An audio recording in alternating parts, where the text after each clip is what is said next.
पहला चीज सुनेंगे सर हमने मोमेंटम कंजर्वेशन लगाना है, मुझे कैसे पता चलेगा। तो एक तो आइडिया यहाँ से लगता है सर बॉम्ब है रखा हुआ और एक्सप्लोड हो गया, हाँ तो इनिशियल मोमेंटम और फाइनल जीरो होता है। Law of conservation of linear momentum आपने लिखा होगा बच्चों। देखो बच्चों एक बात, कल वाली चीज को ही कंटिन्यू कर दे। कल आपने क्या किया था बच्चों, यदि आपको फोर्स निकालना था, एक बात आपने समझी थी बच्चों, कल फोर्स निकालना ये आपका चेंज इन मोमेंटम और इंपल्स तो एक ही बात था। वहां पे एक नई चीज हम देखा जी, एवरेज फोर्स पूछेगा तो आप एरिया ले लो, वही इंपल्स भी है, average force into delta T कर लो, अपने आप आंसर आ जाएगा। सही है क्या। इंटरनल फोर्स अप्लाइड जीरो है तो ऐसा लिख देंगे sir D P by D T value zero, या बच्चा ऐसा बोला जाएगा डी पी जीरो, या ऐसा बोल देते हैं बच्चों P final minus initial equal to zero. We can write as initial momentum is equal to final momentum. जब बच्चों आपको ऐसा बोल दिया कि बाहर से कोई फोर्स नहीं लगी तो इसका मतलब आपका मोमेंटम हमेशा कंजर्व रहेगा। अभी लीनियर मोमेंटम बढ़ रहे हैं तो बच्चों लीनियर मोमेंटम के बारे में बात करूंगा। इसका एग्जांपल कहूंगा बच्चों एक दो, थोड़ा सा आपको आइडिया लगेगा। कुछ वेक्टर का यूज भी यहाँ हो जाएगा सर। आपका इंटरनल फोर्स भी होती है क्या, देखो डाउट ये आएगा। ठीक है, मैंने बोल दिया एक्सटर्नल फोर्स अप्लाइड जीरो, क्योंकि हमने ऐसे ही पढ़ा था इसमें फर्स्ट लॉ में, जब तक बाहर से आप कोई फोर्स नहीं लगाओगे ना तो आपकी वेलोसिटी चेंज हो सकती है, सेम रहेगी, और यदि रेस्ट पे है तो रेस्ट पे रहेगा। हमने आपका एक्सटर्नल फोर्स की ही बात किया है। क्या इंटरनल फोर्स भी होती है? हाँ होती होगी। एग्जाम्पल मैं कराऊंगा उसमें आपको अंदाजा लगे। कुछ छोटा सा लिखो, क्वेश्चन लिखो साथ में। वेक्टर का कुछ यूज करना पड़ेगा बच्चों आपको नेक्स्ट वाले में। टॉपिक का नाम कल आपने लिखा था बेटा law of conservation of linear momentum. उसमें समझाया the external force applied zero है, इसका मतलब आपका मोमेंटम कंजर्व्ड रहेगा। इसका मतलब बच्चों इनिशियल और फाइनल मोमेंटम हमेशा सेम रहेगा। इसके एक दो एग्जाम्पल पहले कराता हूँ, तो इसके बेस पे कुछ एप्लीकेशन होती है बच्चों, उसको भी हम देखेंगे जो मोर प्रैक्टिकल है, हमने देखी हुई है। लिखा बच्चों आपने, देखो एक बार बच्चों इसमें कुछ वेक्टर का यूज होगा। आपसे कोई डायरेक्शन पूछा तो डायरेक्शन भी बता पाओगे। सिंपल मैं करवाता हूँ, डायरेक्शन के साथ भी मैं बताता हूँ। देखो एक बार, a bomb of mass 5 kg initially at rest, a bomb of mass 5 kg initially at rest, it explodes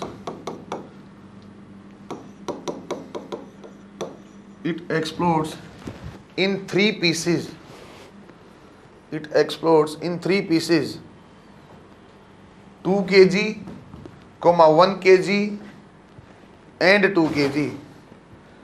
2 kg, 1 kg and 2 kg. Initially, two parts are moving with. Initial two parts are moving with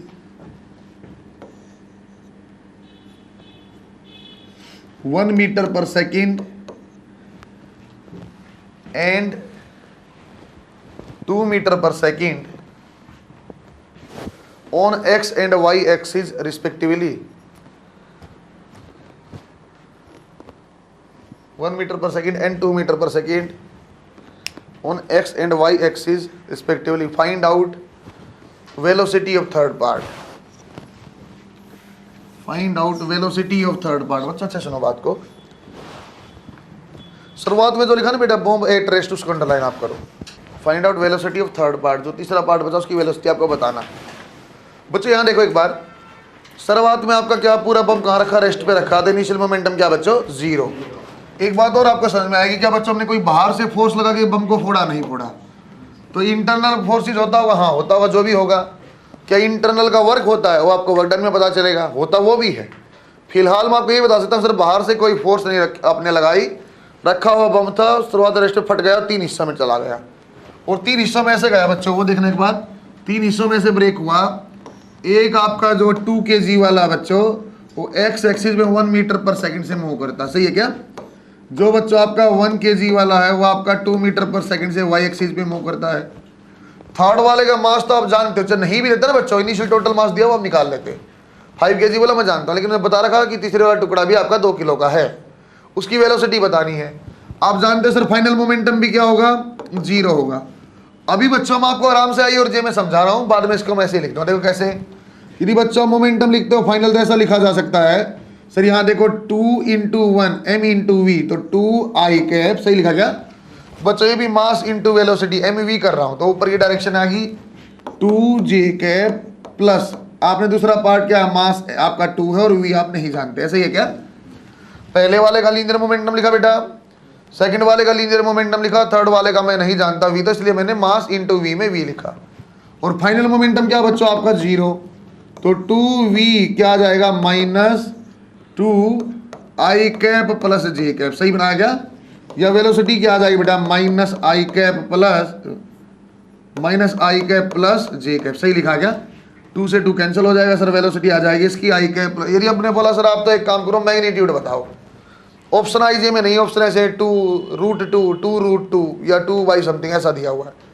तो magnitude of vector का निकालना जानते हो बच्चों, आई वाले का square plus जे वाले का स्क्वायर, सर आंसर आ जाएगा √2 मीटर पर सेकंड। सही है क्या बच्चों? इस सवाल का यदि मैं दूसरे तरीके से करता, आई जे के तरीके में ना पढ़ता और जल्दी करना चाहता, आसान करना चाहता, मुझे यदि डायरेक्शन नहीं बतानी होती, मैं क्या करता, देखो एक बार सर ये कितना है 2 × 1 2, ये कितना है 2 × 1 2। सही है क्या?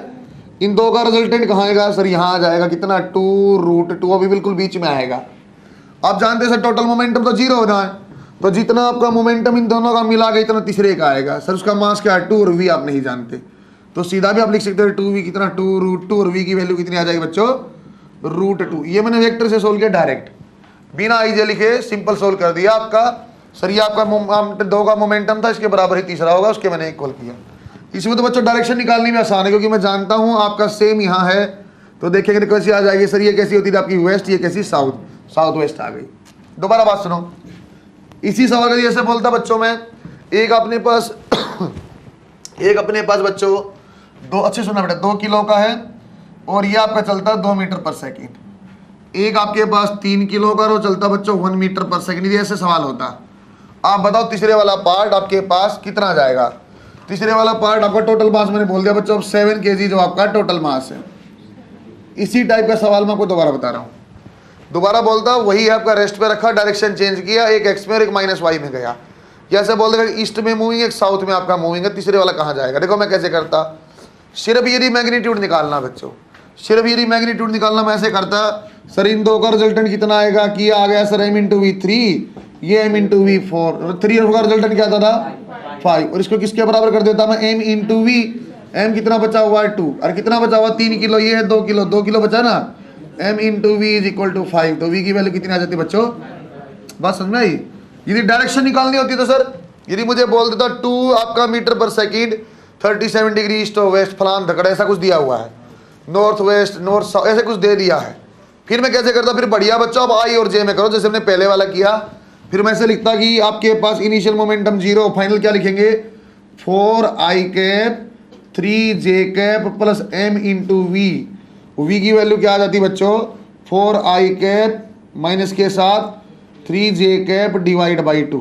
अब अपने पास डायरेक्शन निकालने की कोई दिक्कत नहीं बच्चों, कैसे डायरेक्शन निकालना है और है इसी का दूसरा तरीका बेटा है, और करके देखा एक बार। इसकी डायरेक्शन कैसे निकालते सर, -i है और बच्चों आपके पास प्लस क्या हो जाएगा j। सही है बच्चों, प्लस क्या हो जाएगा, क्योंकि पहले क्या लिखा बेटा 4i कैप x में है और माइनस में j है, इसलिए ऐसा। तो मैं क्या करता सर, i में कौन सी वैल्यू है 4/2, i में कौन सी वैल्यू बच्चों -i में है सर 4/2 माने 2 है, j में प्लस j में क्या बच्चों 3/2। अरे रिजल्टेंट जो भी है तो वैल्यू निकाल ही दिया। वर्टिकल से एंगल बताओ तो 1 सेकंड में बता देता मैं, perpendicular divide by base tan theta आ गया। बात समझ में आई? यदि डायरेक्शन के साथ पूछता है तो बच्चों अब i और j में करना ज़्यादा आसान है। जनरली बच्चा आपसे मैग्नीट्यूड पूछता है, फिर सिंपल आ जाएगा, 2 का मैग्नीट्यूड ले लिया, तीसरा अपने आप आपका आ जाएगा। देखो बना के एक बार ये वाला, इसे करने का दूसरा तरीका बच्चों वो एक सवाल अब आप करना, बॉम्ब वाला एक टाइप का सवाल क्लियर हो बच्चों आपको, v निकालने वाला। इसको इसी सवाल का एक्सटेंशन में कब दूंगा, जब वर्क पावर एनर्जी पढ़ाऊंगा तो आपको मैं एनर्जी पूछ लूंगा कि कितनी एनर्जी रिलीज हुई। तो पहले वाली काइनेटिक एनर्जी, बाद वाली काइनेटिक एनर्जी करके मैं डिफरेंस होगा अपने आप को वर्क आ जाए सब कुछ, वो बाद में यूज करूंगा। वी निकालना वहां आपको आना चाहिए, वी निकालने का तरीका आसान तरीका, कोई पंगा नहीं लेना चाहता है, आई जे में लिख लो अपने आप आंसर आएगा। और यदि बच्चों वेक्टर थोड़ा सा बढ़िया हाथ बना रखा तो वेक्टर में अपने आप आपका मैग्नीट्यूड आ जाता है। पहले वाले को ही और करके यहां सोल्व किया, ये नेक्स्ट सवाल है। पहले वाले को ही सोल्व करने का तरीका वेक्टर से हमने किया हुआ, सिंपल मैग्नीट्यूड यदि निकालना है तो। ये ऐसे ही बच्चों ने एक सवाल और बना के दिखा दिया आपको, टोटल मास यदि 7 kg है, डायरेक्शन आपको यहाँ दिखा रखी है ना, ये अलग सवाल बेटा लिख लेना, टोटल मास इज 7 kg, तब ये बना हुआ है।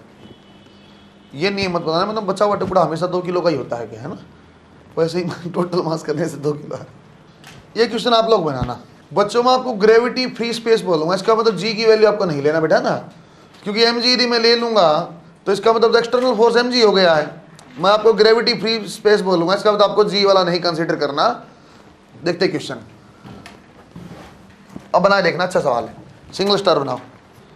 ए bomb of mass 10 kg is at 100 metre above ground in a gravity free space is at 100 meter above ground in a gravity free space। बच्चों gravity free space को underline करो बेटा। if it explodes in 1:5 ratio of mass, if it explodes in 1:5 ratio of mass, find out final height of lighter particle या lighter part, find out final height of lighter part when heavier part reach that ground if velocity of heavier part is 2 meter per second, if velocity of heavier part is 2 meter per second। पूरा question दोबारा read मारो। Gravity free space को आपने underline किया, ratio 1:5 को आप underline करो। सवाल पहले आराम से पढ़ो समझो फिर मैं कराता हूँ। बच्चों इस बार मैंने जानबूझकर ना टुकड़ों में आपको मास नहीं बताया है। 1:5 बोलने हो तो समझो बेटा कैसे कैसे ब्रेक हो गए। 1:5 रेशियो आप लोगे तो चलो इसको 1:4 कर लो यार। 1:4 का टोटल मास सिंपल हो जाएगा। 1:4 रेशियो करो 2 और 8 किलो हो जाएगा। अरे 1:5 में तो फ्रैक्शन में मास आ जाएगा आपका, है ना। ये टोटल है तो डिवाइड बाई करके सर ये आपका आ जाएगा कितना 1 और ये आएगा आपका फिर 5 ऐसे। तो इसलिए इसको अब 1:4 रेशियो लगे टोटल मास को डिवाइड करना तो कितना आ जाएगा सर 1:4 माने 5 हिस्से आपको करने हैं। 2 किलो लगा जाता है, 1 2 किलो और कितना होता है 1 8 किलो। तो 2 मास आपके पास आ गए। तो 2 kg और 8 kg आपका ब्रेक होने के बाद ऐसे ये बच्चों आपका 2 kg मास और ये आपका 8 kg मास है। आपको 2 टाइप का मूवमेंट बताया हुआ बच्चों। पहली बात ग्रेविटी नहीं है बेटा, ग्रेविटी नहीं होने का मतलब ही एक्सटर्नल फोर्स 0 बोलना है। सर हेवियर पार्टिकल कहाँ चला आपका, उसने बोला 2 मीटर पर सेकंड से नीचे गया है, क्योंकि तभी तो ग्राउंड पे आपका रीच करेगा तो नीचे गया होगा। आपको बताना फाइनल ये बताओ ये 2 kg वाला कितनी हाइट पे होगा, ये आपको बताना टोटल हाइट कितनी है इसकी 2 kg की। सवाल कर पाओगे क्या बच्चों? अरे मैं कराऊं क्या? तो थोड़ा सा हिंट देता हूं, बना पाओगे। पहले क्या करो बेटा, आप यहां का मोमेंटम क्या है, इनिशियल मोमेंटम क्या है 0। रेस्ट पे रखा हुआ है ऐसा। सर रेस्ट पे कैसे रह सकता, नीचे गिरेगा बेटा। नीचे तब गिरता जब ये ग्रेविटी होती, जब ग्रेविटी फ्री स्पेस है मतलब हवा में लटका वहीं लटका रहेगा। सही है क्या? इनिशियल मोमेंटम 0 है, फाइनल मोमेंटम भी क्या होगा 0 होगा। फाइनल मोमेंटम 0 होना मतलब क्या सर, ये m इंटू वी नीचे है, 8 इंटू 2 कितना बच्चों नीचे 16। तो ऊपर भी मोमेंटम क्या होगा बच्चों m इंटू वी, तो 2 इंटू वी। अरे कितनी वैल्यू आ जाएगी v की 8 मीटर पर सेकंड। बात समझ में आई आपको? सर नीचे मोमेंटम कितना है m into v, that is 8 into 2 16। तो आपको नेट क्या करना 0। तो ऊपर की डायरेक्शन में मोमेंटम क्या होगा बच्चों sir 2 into v, 2 into v equal to 16। तो v की वैल्यू क्या आ जाएगी 8। अब देखो बच्चों अब भी मोमेंटम क्या 0, पहले भी मोमेंटम क्या था 0। अब आपको बताना सर ये लाइट वाला पार्टिकल कहाँ पहुंच जाएगा जब हैवी वाला नीचे पहुंचेगा। हैवी वाला कितनी हाइट पे, 100 मीटर पे, 2 मीटर पर सेकंड से चलना है। तो कितना टाइम लगेगा बच्चों नीचे पहुंचने में, कितना टाइम लगेगा बच्चों 2 मीटर पर सेकंड से चलेगा 100 मीटर आएगा। Distance divide by velocity 50, time कितना लग गया इस 50 सेकंड में। ये कितना ऊपर चला जाएगा देख लो, आंसर आ जाएगा। बनाए देखो सवाल कितना टोटल। तो पहला क्या करेंगे बच्चा, ऐसा निकालना पड़ेगा टाइम टू रीच, पहला निकालना पड़ेगा time to reach heavier particle, heavier part at earth या एट ग्राउंड। ग्राउंड पे पहुंचने में हैवियर पार्टिकल क्या टाइम लगेगा s divide by v। Solve करोगे तो बेटा 100 divide by 2 that is 50 second. Sir ये 50 सेकंड में नीचे पहुंचता है। तो इस 50 सेकंड में जो आपका लाइट वाला पार्टिकल है वो कहां चला जाएगा सर, लाइट वाले पार्टिकल की क्या है। अब ये देखो बच्चों मैं यहां लिख रहा हूं लाइटर पार्टिकल या लाइटर पार्ट, ये कितना ऊपर जाएगा सर, इसकी वेलोसिटी क्या है 8 मीटर पर सेकंड। टाइम कितना लगेगा बच्चों आपका 50, कितना ऊपर चला गया बच्चों 400 मीटर। कहां से 400 सर? यहां जहां से ब्लास्ट हुआ था इससे ऊपर 400 चला गया है। तो टोटल हाइट क्या हो जाएगी बच्चों? Sir total height will be, पहले कितना था बच्चों आपका 100, बाद में कितना 400, आंसर विल बी 500 मीटर। बात समझ में आई आपको? सारी चीजें उपयोग किया मैंने। पहला एक मैंने आपको मोमेंटम कंजर्वेशन क्यों लेना पड़ा? सर इनिशियली रेस्ट पे था, बाद में ब्लास्ट हुआ, तो रेस्ट में था, कोई फोर्स लगी नहीं, इसका मतलब सर पहले वाला मोमेंटम और बाद वाला मोमेंटम बराबर है। सही है क्या? पहले वाला मोमेंटम क्या है? इनिशियल मोमेंटम क्या है? 0। तो फाइनल मोमेंटम भी क्या आएगा बेटा? 0 आएगा। फाइनल मैंने कैसे निकाला देखो, आई और जे में सिखा रहा हूं, ये ऊपर कैसे 8 लिख दिया। सर फाइनल मोमेंटम नीचे की डायरेक्शन में था, 8 इंटू 2, बच्चों नीचे की डायरेक्शन मैंने -j में था, प्लस बाद में मास क्या 2, पता नहीं v क्या, आप देख लो। इससे v आएगी बच्चों आपको 8 मीटर पर सेकंड ऊपर की डायरेक्शन में। आई और जो यदि मैं देखा रहा तो यहाँ से v आ गई। अब मेरा काम आसान हो गया। सर ये देख लो कब नीचे पहुंचेगा, तो डिस्टेंस डिवाइड बाई v से आ गया। इतने समय में ये कितना ऊपर गया वो मैंने वहां लिखा हुआ है, तो टोटल हाइट भी आपकी आ जाएगी। समझेगा बात को? बनाओ शाबाश। सवाल को पकड़ पाएगा बच्चों? सवाल को दोबारा बताओ बेटा, सवाल को दोबारा बताओ बच्चों। देखो दोबारा, सबसे पहले काम आपको देखना सर, इसमें मैंने, आराम सुनो बेटा एक बार, टाइम लो 1 मिनट का और। सबसे पहला काम ये देखना सर, इसमें मैंने मोमेंटम कंजर्वेशन लगाऊंगा, मुझे क्या पता। पहला चीज सुनेंगे सर, हमने मोमेंटम कंजर्वेशन लगाना है, मुझे कैसे पता चलेगा? तो एक तो आइडिया यहां से लगता है सर, बॉम्ब है रखा हुआ और एक्सप्लोड हो गया, हाँ, तो इनिशियल मोमेंटम और फाइनल 0 होता था। लेकिन जब धरती पे होता तब होता सर, हवा में नहीं होता था। तो इसलिए मैंने क्या किया बच्चों, हवा में भी धरती जैसा बना दिया। कैसा लिख के? Gravity free space. अब ग्रेविटी फ्री का मतलब यहाँ कोई लटका तो लटका रहेगा। तो पहली बात ये क्लैरिफाई होगी, हाँ सर ये अब धरती में रखे जैसा ही है, तो क्योंकि इनिशियल मोमेंटम 0, कोई फोर्स नहीं लगी, तो फाइनल भी 0 होना। इनिशियल मोमेंटम आपका 0, फाइनल क्या हो जाएगा सर? 8 kg नीचे चला 2 मीटर पर सेकंड से। तो नीचे की डायरेक्शन मोमेंटम कितना हो गया बच्चों? 16। सर नीचे 16 तो ऊपर भी 16 होगा, तभी तो 0 होगा। तो ऊपर 16 मैंने कैसे किया सर? ऊपर वाला मास क्या था आपका? छोटे वाला 2। कहाँ चलेगा सर? नीचे जाएगा कि ऊपर जाएगा? ऊपर जाना पड़ेगा। क्यों सर? नीचे पहले ही मोमेंटम 16, आपको ऊपर 16 करना है, तो आपका मास कितना? 2, तो वेलोसिटी क्या लेनी पड़ेगी? 8, 2 × 8। यहां तक आपको बन गया बच्चों मोमेंटम वाला। आगे सुनो, यहां तक सुना दोबारा। अब उसने बोला सर जब ये 8 किलो जब नीचे पहुंचेगा ना, तो 2 किलो कहां पहुंच चुका हो बता दो। तो मैं पहले ही सोचता हूं सर ये 8 किलो नीचे आने में कितना टाइम लेगा? टाइम कितना लेगा सर? हाइट कितनी है? 100 मीटर। वेलोसिटी क्या है? 2 मीटर पर सेकंड। क्षमा आ जाएगा बच्चों, सिंपल। सर जी भूल गए? अरे भूला नहीं हूं, लिखा हुआ ग्रेविटी फ्री। हवा में लटकने में तुम्हें डर लगता सर जी कहाँ गया? मैं तो बेटा सिंपल ऐसा जैसे स्ट्रेट लाइन पे सीधा चलता था। आपके पास डिस्टेंस दिया, क्या वेलोसिटी दिया, टाइम निकालना निकाल लिया। अब 50 सेकंड में ये नीचे पहुंचा, ऊपर कहाँ चला जाएगा? 2 किलो। तो मैं ऐसे सोचूंगा सर 2 किलो की वेलोसिटी क्या? 8 मीटर पर सेकंड। 50 सेकंड में कितना चलेगा सर? 400। कैसे सर? ये आपने निकालते हो v × t से। आ गया बेटा? सर यहाँ से 400 ऊपर है, तो नीचे ग्राउंड से कितना हो जाएगा? 100 + 400। सही है क्या? बना शाबाश। अच्छा सवाल, आसान सवाल। ये आप यदि एग्जाम में क्वेश्चन होता है ना बेटा, ये हद क्वेश्चन 15 सेकंड का क्वेश्चन है। अपने मोमेंटम कंजर्वेशन आप ऐसे ही कर देते सर, ये 16 तो ऊपर 8 और फटाक से आंसर। पहले देखा हुआ तो बनाओगे, नहीं तो नहीं बना सकते। जेई मेन का कल पेपर आया, 2-5 चैप्टर आपको मैंने पढ़ाया, उससे उठा के मैच करना। नीट का भी ऐसे ही आएगा। यूनिट डायमेंशन में एक सवाल मैं लिख रहा, गलत कर दो बेटा जी। याद आपको यूनिट डायमेंशन पढ़ा था, घटिया सा चैप्टर था। उसमें एक सवाल मैंने टाइम पीरियड वाला करा था, 2π/L/g, और जी वाला एरर निकाल रहा था। वो सवाल जेई मेन में मैं बोला बेटे गलत है ये, जी को पहले इस साइड लेके जाना फिर बनाना। वो सवाल कल आया हुआ है। थर्मल का थोड़ा सा पोर्शन पढ़ा है, उसमें से आपको मिले हुए एज इट इज क्वेश्चन मिला कहीं। तो जहां मैं लिखा था ना डबल स्टार PMT इंपॉर्टेंट है, उसको आपको देखना हो। मैं जानता हूं डायरेक्ट नहीं बनाओगे। एक बात और कल आपको बोला था मैंने, ये जी tan थीटा वाला सवाल जेई मेन में आएगा, देखना आपको इसे किसी पेपर में सेम मिलेगा। बना बच्चों आपने? बच्चों इसकी 2 एप्लीकेशन भी होती है बेटा। एक रिकॉइलिंग ऑफ गन, जैसे हम फायर करते हैं उसका, अब जैसे बुलेट फायर करते हैं गन से, तो एक उसका एक पोर्शन, एक बच्चा रॉकेट प्रोपल्शन होता है। उसको पहले मैं थर्ड लॉ बताऊंगा फिर बताऊंगा क्यों। उसका बेटा रॉकेट वाले में पूछा था कौन से नियम पे आधारित है, कौन से लॉ से काम करता है, तो आप बोलते हैं मोमेंटम कंजर्वेशन या थर्ड लॉ। ऐसा ऑप्शन आता है उसमें कि रॉकेट की जो फायरिंग है ये मोमेंटम कंजर्वेशन पे है या थर्ड लॉ पे है। बच्चे वो थर्ड लॉ पे होता है, हम पढ़ा देते हो सेकंड लॉ के साथ। सही है क्या?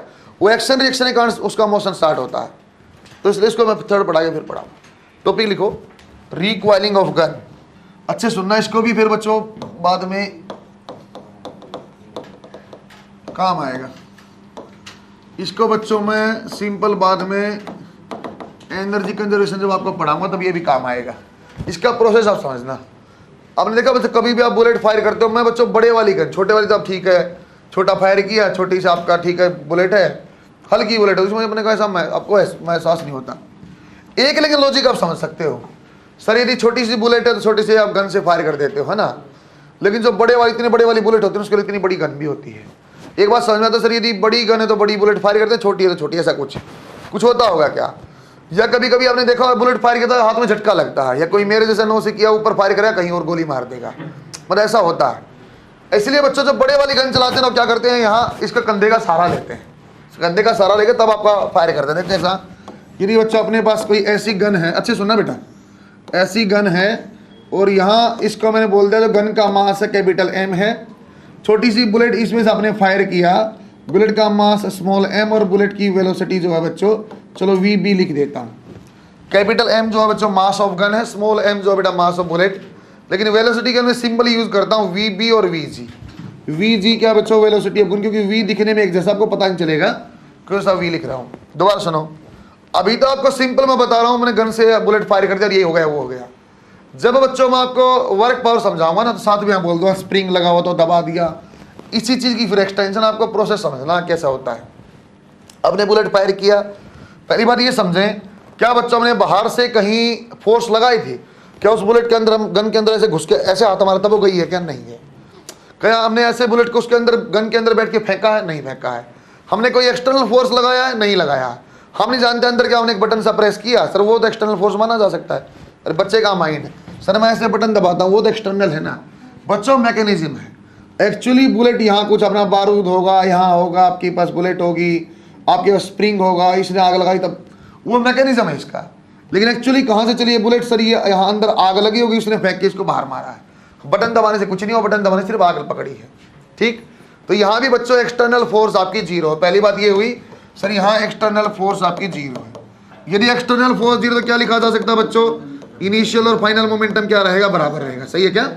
अच्छा बच्चों हमेशा देखो बेटा एक बार, इनिशियल मोमेंटम है तो mass of bullet plus velocity of bullet इन आपका plus mass of gun into velocity of gun, that should be equal to zero. Sir कैसे पता चला, इसलिए पता चला बेटा क्योंकि पहले भी मोमेंटम जीरो तो बाद में भी जीरो होगा। तो देखो बच्चों क्या हो जाएगा, यदि आपको निकलता कोई वेलोसिटी ऑफ गन आप बताओ, आएगा बच्चों minus MVB divide by capital M। बच्चों माइनस आने का मतलब यही है, माइनस आने का मतलब यही है कि जो आपकी गन है बेटा रिकॉइल करेगी। इसका मतलब क्या है सर, यदि आपकी बुलेट आगे गई तो गन कहाँ आएगी, ये बात हम जानते हैं। अब एक बात और समझेंगे बच्चों, आप क्या चाहते हो सर, आप ये क्या चाहते हो सर, ये आपकी रिकॉइलिंग वेलोसिटी कम हो, ऐसा ना हो जाए छोटी सी गन से छोटी सी बुलेट में फायर करता तो बुलेट जितनी तेज आगे गई उसकी आधी स्पीड से गन मेरे हाथ को तोड़ के निकल गई। अरे हम क्या चाहते हैं सर, गन जो है ना हल्की सी पीछे आए, ऐसा ना कि हम बुलेट फायर करें साथ में हम मरे, ऐसा नहीं चाहते।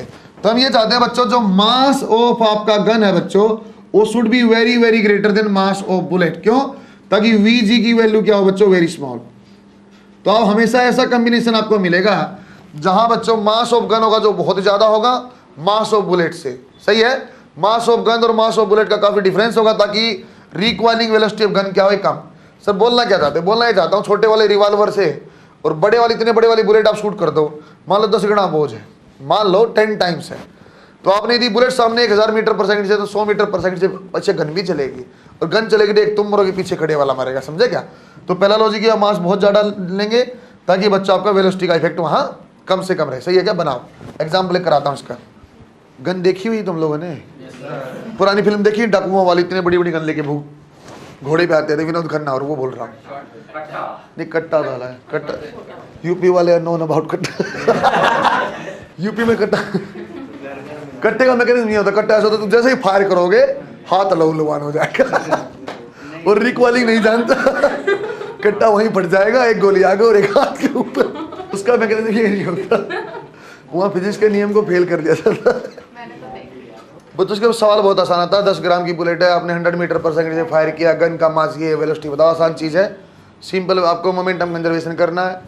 अभी यदि मैं इसे क्वेश्चन कराऊंगा बेटा आसान है, अभी क्वेश्चन कराऊंगा तो मैं 3 चीज़ आपको दे दूंगा, तीनों पहले बता रखिए, वी निकाल, आसान है। इसको बच्चों मैं वर्क पावर में दोबारा यूज करूँगा, बहुत बढ़िया सवाल बनेगा वो। इसका बहुत शानदार क्वेश्चन बनेगा। जैसे रिकॉइलिंग वेलोसिटी आई ना, स्प्रिंग जैसे मैं लगाऊंगा कि सर बहुत बढ़िया सवाल बनेगा। फिर ये अभी कुछ नहीं, अभी 10 ग्राम की बुलेट है, 1000 मीटर पर सेकंड से फायर किया, 2 kg की गन है, तो बताओ कितनी वेलोसिटी है रिकॉइल करने की। ऐसा रॉकेट वाला पढ़ाऊंगा, एक क्वेश्चन कराऊंगा। पहले थर्ड लॉ आपको बता रहा हूँ। थर्ड लॉ में बच्चों, जैसे आपको मैंने वेक्टर कंपोनेंट के लिए बताया था ना बच्चों, क्या 2 ही कंपोनेंट होंगे ना, कितने ही कर लो, सही है क्या? किसी दिए हुए थीटा के लिए प्लेन में 2 ही कंपोनेंट होते हैं, बता था आपको मैंने।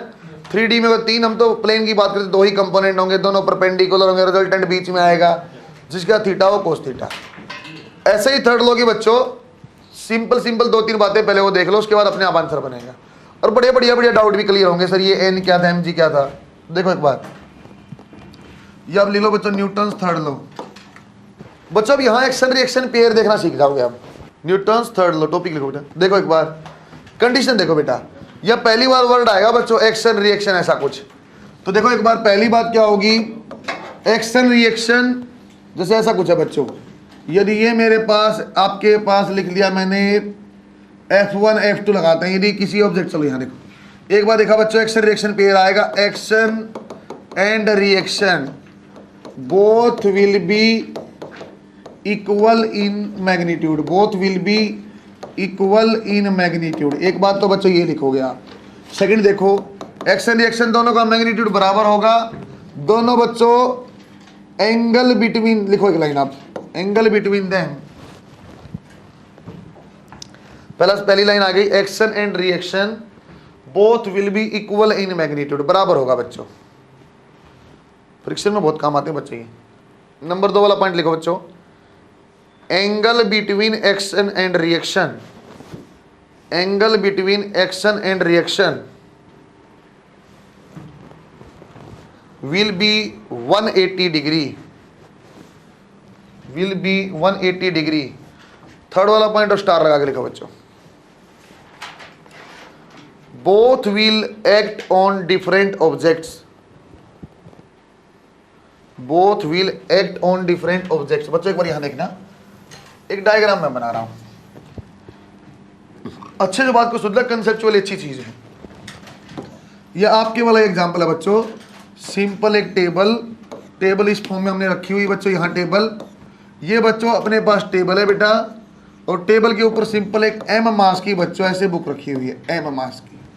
आपसे पूछता है बुक का एक्शन टेबल का रिएक्शन एंगल बताओ, बुक का रिएक्शन टेबल का एक्शन एंगल, ऐसे कुछ सवाल आता है थियोरेटिकली।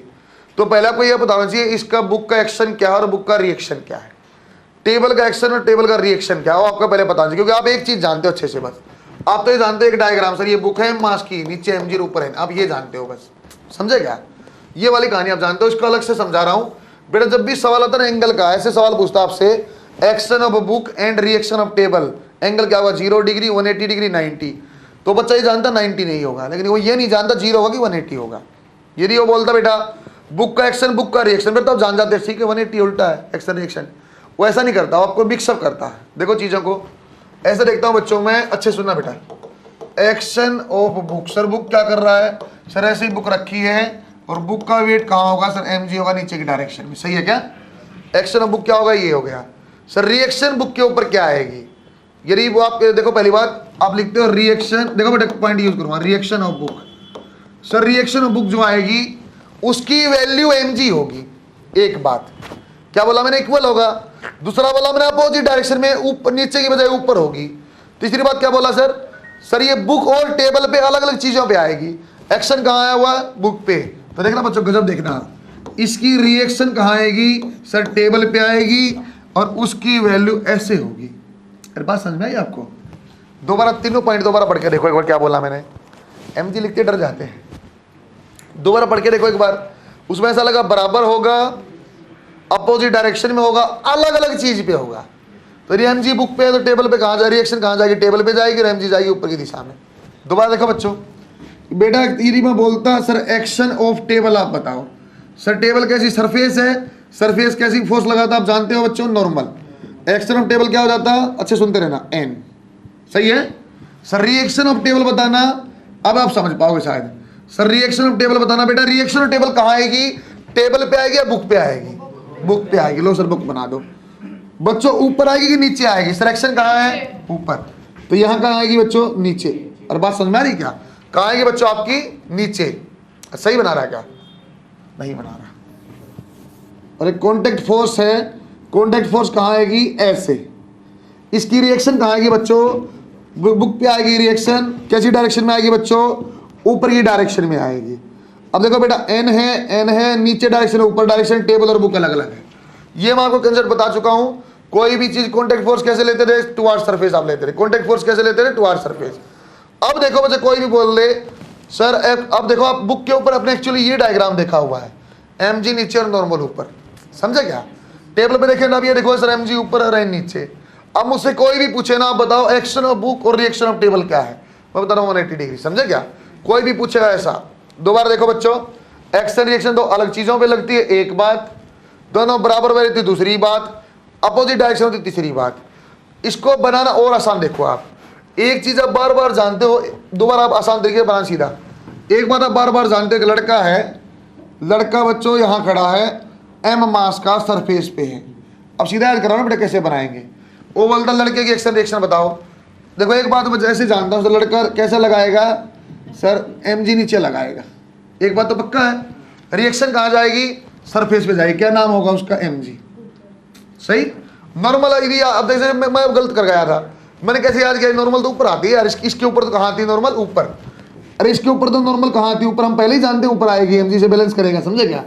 तो ये इसका मतलब क्या हो जाएगा, आप यदि देखोगे इसका तो सरफेस पे ऐसे लगेगी, बात समझ में आई क्या। तो आपकी बच्चों mg पहले से याद है, mg कहाँ लगता है सर, नीचे की तरफ। उसका रिएक्शन दूसरे वाले ऑब्जेक्ट पे आएगा, कहाँ आएगा, ऊपरी दिशा में mg आएगा। टेबल पे देखे कॉन्टेक्ट फोर्स है, कॉन्टेक्ट फोर्स है तो आपका हमेशा टुवर्ड्स टेबल है, उसका रिएक्शन कहाँ आएगा, बुक के ऊपर जाएगा। सही है क्या, बना देखो शाबाश। एक्शन रिएक्शन गलती से एक ही चीज पे मत बना देना। यदि मैं बोल देना एक्शन भी बुक का है और रिएक्शन भी बुक पे, गलत हो जाता हो। दो अलग अलग ऑब्जेक्ट पे आएगी, एक पे नहीं आएगी, फिर कोई भी मोशन पॉसिबल नहीं हो पाता। इक्वल पॉजिटिव फोर्स कैंसिल करते रहते हैं। मैथमेटिकली इसको ऐसा लिखा जा सकता है बच्चों, force on 1 due to 2 is negative of force on 2 due to 1। Opposite हो गया, इक्वल लिखने का मतलब बच्चों मैग्नीट्यूड में इक्वल है, ऐसे आ जाएगा।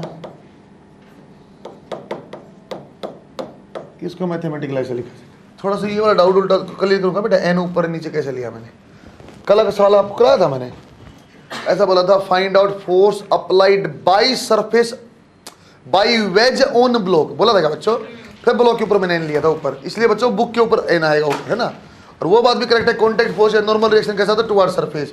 मेज के ऊपर बनाएंगे तो towards surface, perpendicular towards surface. Rocket वाला एग्जांपल बच्चों, बोथ ऑफ देम ऑप्शन आएगा तो law of conservation of momentum और थर्ड लॉ दोनों से होता है। स्टार्टिंग बच्चों इसकी आपकी थर्ड लॉ से हुई है, क्यों आप देखो उसका एग्जांपल बना लिया बच्चों आपने।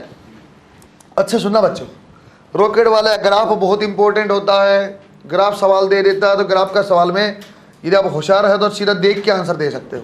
वो ग्राफ हम आपको इंपॉर्टेंट तरीके से समझाऊंगा, उसका मोशन समझना जरूरी है। रॉकेट ऐसा होता है बच्चों, सिंपल ऐसे ऐसे रखा हुआ है। रॉकेट का मतलब नासा वाला समझना जरूरी नहीं, आप चाहे घर वाला देख लो जो आप दिवाली में चाहते हो, वो भी चल जाएगा। पहली बार बच्चों इसका मोशन होता कैसा है, मैं लाइव देखना चाहता तो क्या संभव है। इसका लाइव ये बेटा, एक बैलून में बहुत सारी हवा भर लो, ऐसे पकड़ के रखो, छोड़ दो, तो बैलून का मोशन आपने देखा होगा, जैसे हवा नीचे निकलती रहती है ऊपर जाता रहता है। ऊपर का मतलब यहाँ वहाँ घूमता है क्योंकि ग्रेविटी है, ग्रेविटी फ्री होता है सीधा ऊपर जाता है, ये नीचे हवा ऊपर ऐसे जाता है। बच्चों पहला सवाल बच्चे का ऐसा बोलता है सर ये सरफेस पे रखा हुआ है, तो फिर आपका मिसकंसेप्शन सुनना बच्चों आप, अंदर इसका पूरा मास है m0 जो है ये इनिशियल मास है, इनिशियल मास ऑफ रॉकेट। अच्छा सुनना बेटा, तो बच्चा से बोलता है कि बेटा इसका मोशन कैसे स्टार्ट हुआ, बच्चा बोला थर्ड लॉ से। तो कैसे कैसे थर्ड लॉ से बोलता है, सर रॉकेट ने जमीन पे फोर्स लगाई और जमीन ने ऊपर लगा दी। गलत स्टेटमेंट है, आपको ऐसा नहीं बोलना है। बच्चों जब रॉकेट की आप फायरिंग करते हो तो पहली बार अब ये देखो यहाँ पे कैसी चीजें होंगी, जब आप इसको ऐसे फायर करोगे ना बेटा, तो इसके अंदर से ऐसे ऐसे बर्निंग स्टार्ट हो जाती है। पहले मान लो रॉकेट का टोटल मास खुद रॉकेट मिला के भी, और बच्चों इसके अंदर जो गैस है, इसके अंदर जो फ्यूल है, उसको मिला के 1000 किलो है। स्टार्टिंग में 1000 kg इसके अंदर मास है। आपने बच्चों इसको बर्न करना स्टार्ट किया, बर्न करना स्टार्ट किया, पहले कितना मास था बच्चों 1000 kg। सपोज बच्चों आप 10 kg पर सेकेंड, ये आपका क्या rate of burning of fuel, fuel burn होता है बच्चों, इतना इतना हर सेकंड में 10 किलो फ्यूल शायद बर्न होगा। जब आपने ऑन किया बच्चों, जैसे आपने स्टार्ट किया तो दो चीजें फिक्स हो जाती हैं। आराम सुनना बेटा, इसको मैथमेटिकली लिखवाऊंगा, पहले प्रोसेस समझ लो। तो रॉकेट जैसे हमने स्टार्ट किया ना बच्चों, तो इसकी नीचे से एग्जॉस्ट गैस निकलने लग जाती है। तो मैं एक चीज ले रहा हूं बेटा, रिलेटिव वेलोसिटी आपको लेनी है, relative velocity of exhaust with respect to rocket. बच्चों आपकी एग्जॉस्ट रॉकेट से कितनी स्पीड से निकलती है, मान लो आपकी एग्जॉस्ट बच्चों यहाँ वेलोसिटी निकल रही है सपोज ऐसे ही 200 मीटर पर सेकेंड। बच्चों आपको एग्जॉस्ट गैस की स्पीड फिक्स हो जाती है, आपकी बर्निंग हमेशा फिक्स हो जाती है। सर इस बर्निंग पे आपका फ्यूल बर्न करता रहेगा, या इधर रेट से सर मैं स्पीड बढ़ा भी तो सकता हूँ। उसके अंदर बच्चों होने को तो चेंज हो सकता है, हम लोग ऐसा पढ़ते हैं जो रेट ऑफ बर्निंग स्टार्टिंग में लिया, जो वेलोसिटी आपने लिया वो सेम है। तो बच्चों आपके पास एक फोर्स फिक्स हो गई है, फोर्स ऐसी फिक्स हो गई है, सुनते रहना बच्चों, v D M by D t. ये वो फोर्स है बच्चों जिस फोर्स से एग्जॉस्ट आपकी बाहर निकलती है। मैंने बताया था सर वी एग्जॉस्ट की स्पीड हो गई, d M by D t fuel burning हो गया। कितनी वैल्यू आ गई बच्चों, मान लो आपकी यहां बन गई 2000 न्यूटन। बच्चों ये फोर्स आपकी हमेशा कांस्टेंट रहेगी, v D M by D t, v relative velocity of exhaust with respect to rocket. अच्छे सुनना, d M by D t fuel burning का रेट, ये v D M by D t rocket में हमेशा fix होता, कोई फर्क ही नहीं पड़ता। फिर रॉकेट का मोशन अलग अलग कैसे है सर, ये ऐसे से अलग है बच्चों। शुरुआत में कितना इसका कितना वेट है बच्चों, 1000 kg। नीचे आप लगाओगे तो 1000 इंटू जी, यदि ग्रेविटी भी लेते हो तो दोनों टाइप के सॉल्व कराऊंगा बच्चों में। यदि आप ग्रेविटी लेते हो तो कितना होगा बच्चों, 1000 इंटू जी 10,000। सर जब इतना आपके पास फोर्स होगा तभी चलेगा। फोर्स अपने पास फिक्स कितना हो गया बच्चों, 2000 न्यूटन। ये तो चेंज होने वाला है, फिर क्या करेगा, खड़ा खड़ा रॉकेट जलता रहेगा, बर्न होता रहेगा। अरे धीरे धीरे मास भी कम हो रहा है क्या, पहले कितना मास था बच्चों 1000, हर सेकंड में कितना मास कम हो रहा है 10 सेकंड। तो v D M by D t मेरा वही रहेगा, लेकिन बच्चा जब मास तो कम हो के वो आपका कभी बराबर होता है, फिर ये चलना स्टार्ट करेगा। कब तक मास कंटिन्यू कम होता रहेगा, सर मास पहले मान लो आपका 1000 से घट घट के 200 kg आ गया, तो आपको कितना चाहिए, अब आपको स्टार्ट करने के लिए mg चाहिए था।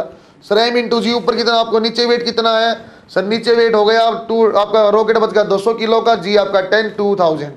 फोर्स भी कितना लगा पा रहे 2000, हाँ सर बैलेंस हो गया। एक सेकंड के बाद रॉकेट का मास क्या बच गया बेटा 190, तो 190 इंटू जी, ऊपर की डायरेक्शन क्या, आपको नीचे कितना वेट हो गया 1900। फोर्स कितना लगा 2000, हाँ नेट फोर्स हो गया सर, ऊपर की डायरेक्शन रॉकेट चलने लग गया।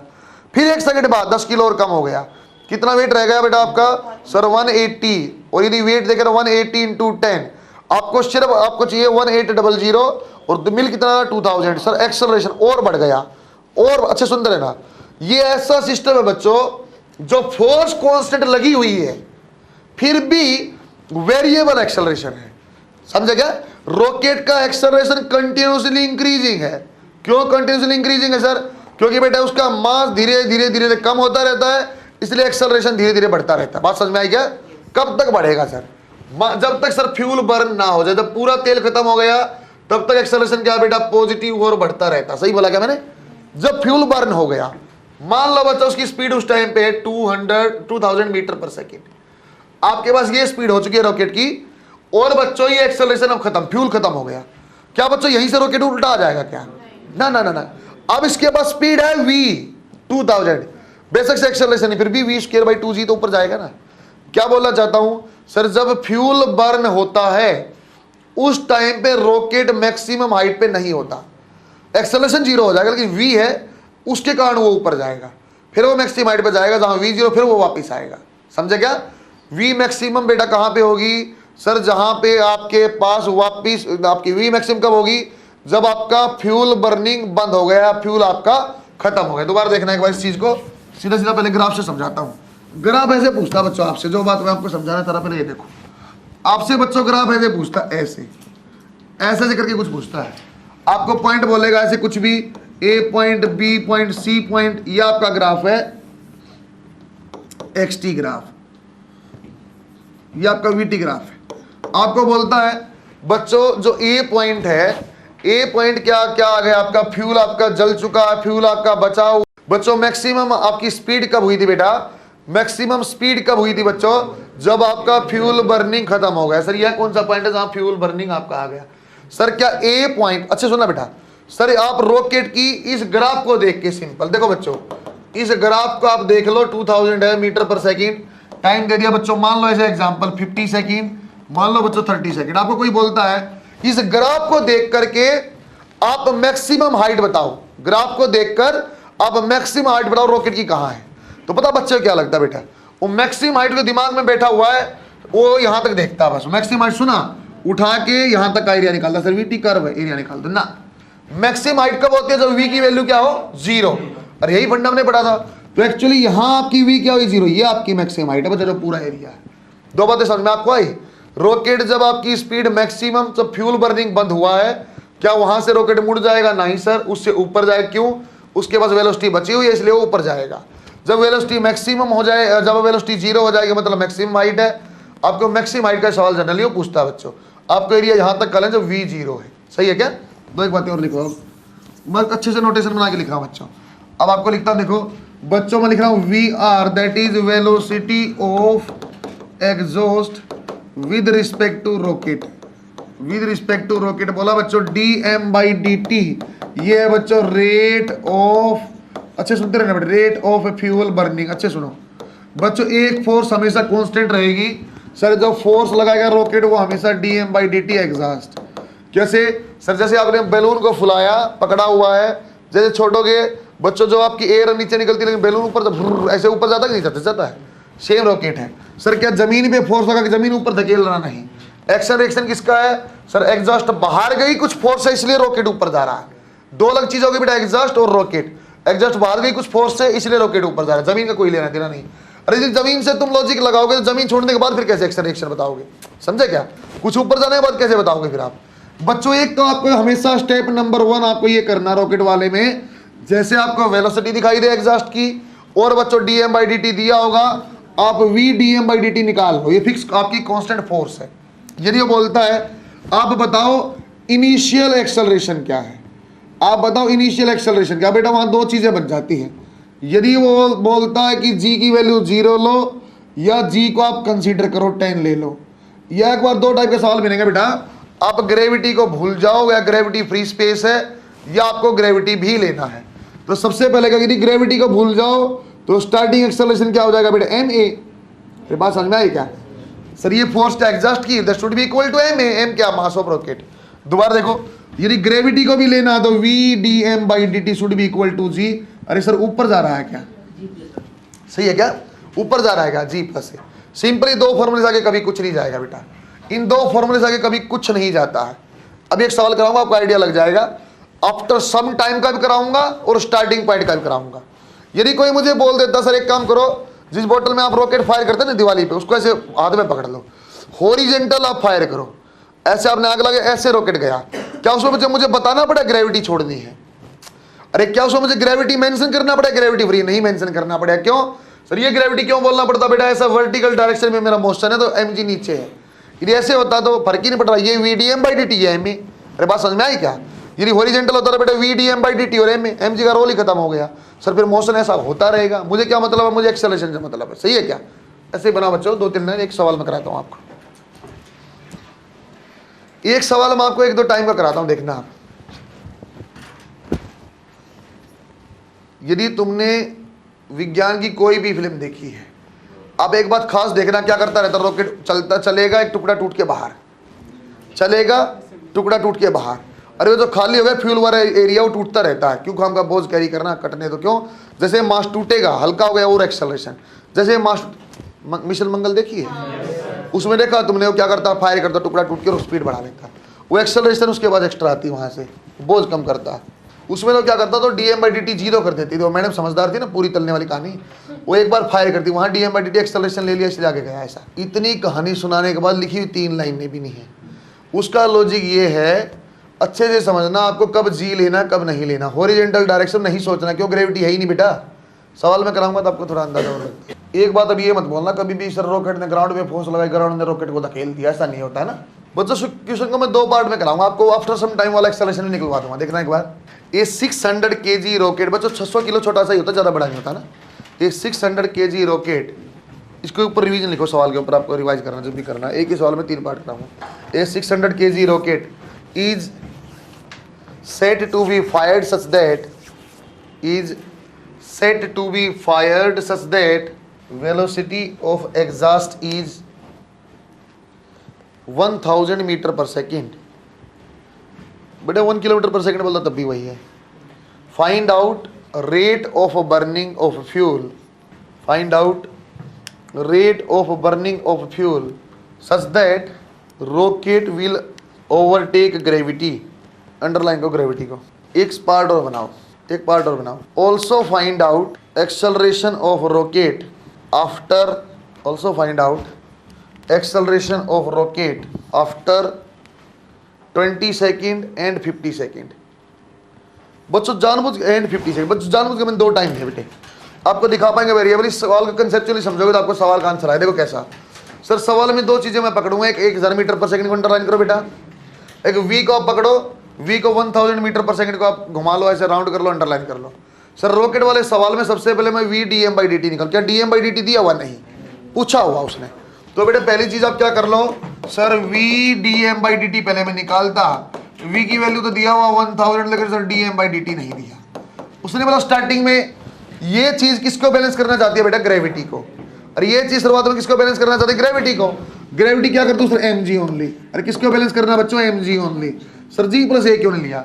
यदि वो मुझे बोलता ना बेटा कि ऐसा रेट ऑफ बर्निंग बताओ जो स्टार्टिंग से ही 5 मीटर पर सेकंड की एक्सेलरेशन दे, फिर मैं क्या करता? जी प्लस ए। उन्हें बोला सिर्फ आप इतना बता दो कि ये सिर्फ ओवरटेक कर ले, सिर्फ बराबर कर ले, बैलेंस कर ले। सही है क्या बेटा? यदि वैसा बोलता ना बच्चों कि स्टार्टिंग एक्सेलरेशन 10 होगा, 5 होगा, 20 होगा, तो ऐसा d M by D t बताओ, तो मैं जी प्लस ए के सोल्व करता। सही है क्या? दोबारा देखो सर, ये देखा आपने 1000, d M by D t नहीं पता, मास आपका 600 इंटू 10 ले रहा हूं बच्चों मैं सीधा। D M by D t की वैल्यू कितनी आ गई बच्चों? 6 kg पर सेकेंड। ठीक भाई, एक पार्ट सोल्व हो गया। आगे सुनो आप अच्छे से। सर उसने ये बोला, ये सही हुआ बेटा आपका, इसका मतलब ओवरटेक जस्ट स्टार्ट करेगा अभी, ये इतने के बाद ये जस्ट स्टार्ट कर देगा, चाहे 6 पॉइंट होना हो तभी स्टार्ट हो जाएगा। आगे देखो अब सर, आपने पार्ट नंबर 2 बोला, आप बताओ जब टाइम इसका कितना बेटा? 20 सेकेंड, और जब टाइम आपका है बच्चों 50 सेकेंड, आप एक्सेलरेशन बताओ। देखो मैं कैसे सोल्व करता। सर एक चीज हमेशा फिक्स है क्या? V D M by D t. सही बोला बच्चों, एक चीज हमेशा फिक्स है क्या बेटा? एक फोर्स आप लिख दो sir, V D M by D T हमेशा लेना। वी माने आ गया 1000 और D M by D T आ गया इतना 6000, आपका फिक्स हो गया। सर आपको एक्सेलरेशन निकालना, ग्रेविटी बोला, वहां ग्रेविटी बोला हुआ है, तो आप बच्चों आप बताओ मास ऑफ रॉकेट, आप बताओ मास ऑफ रॉकेट, आप बताओ आफ्टर 20 सेकंड। 20 सेकंड के बाद क्या हो जाएगा? सर पहले कितना मास था? 600, उसमें कितना कम होगा? सर 20 सेकंड चल चुका है, हर सेकंड में कितना बर्न होता? 6 किलो, तो 20 में कितना हो जाएगा बेटा? 20 इंटू 6। सही लिखा क्या? 480 kg। अब मेरे ख्याल से आंसर आ गया। सर ये कितना फोर्स लगाती है? 6000। कितना मास है? 480। सर जी प्लस ए करना पड़ेगा, बिल्कुल करना पड़ेगा, हमने ग्रेविटी लिया है। सर जी प्लस ए करना पड़ेगा, बिल्कुल करना पड़ेगा, मैंने बोला ग्रेविटी आपको लेना है। तो अब आंसर आपका आ जाएगा बेटा 6000, यह आ जाएगा 4800 और 480A। इस साइड का तो कितना आ जाएगा देखना एक बार, 1200 डिवाइड बाई 480 एक्सेलरेशन, ऑलमोस्ट देख लो जितना ही बनेगा मीटर पर सेकंड। दोबारा बोला sir t is equal to 50 पे आप बताओ, फिर सेम कहानी रिपीट करता मैं। सर स्टार्टिंग में एक फोर्स तो फिक्स है v D M by D t, rocket के सवाल में सबसे पहले यही करना है, v D M by D t माने सर ये तो कभी वेरिएबल होने से रहा।